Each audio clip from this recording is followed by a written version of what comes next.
सिलीगुड़ी के प्रणामी मंदिर में योग दिवस का आयोजन।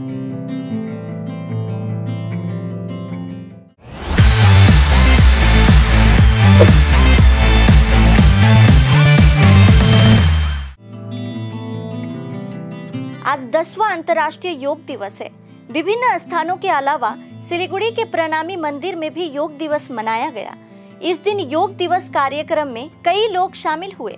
योग सत्र के साथ साथ योगा अभ्यास करने के फायदों पर भी इस दिन चर्चा किया गया।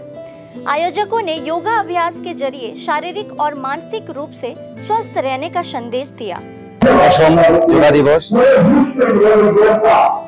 আমাদের এই দেশের সাথে সাথে সারা পৃথিবীতে এটা পালিত হয়।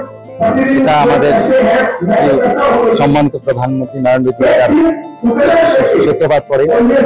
আজকে আমরা সেই সভাতে প্রণামী মন্দিরে সেটা পালন করতে যাচ্ছি। সবার সহযোগিতার মাধ্যমে আশা রাখি আমরা সুষ্ঠুভাবে এই দিবসটা উদযাপন করব। আর সবার এই মাধ্যমে আমরা একটাই বার্তা দিতে চাই যে যোগের মাধ্যমে আমরা সুস্থ থাকতে পারি মানসিক এবং শারীরিকভাবে। সবাইকে আমরা আহ্বান করব যে আমরা যোগের সাথে জুড়ুন, সুস্থ থাকুন, সুন্দর মনের অধিকারী হন। এই আমার এটা পতঞ্জলি যোগপীঠ হরিদ্বার তরফ থেকে আমরা এই সঙ্গের সাথে আমরা যুক্ত। তার মাধ্যমে আমরা আমার নাম অজয় গুনি, আমি দার্জিলিং জেলা কিষান প্রভারী। সবাইকে প্রণাম।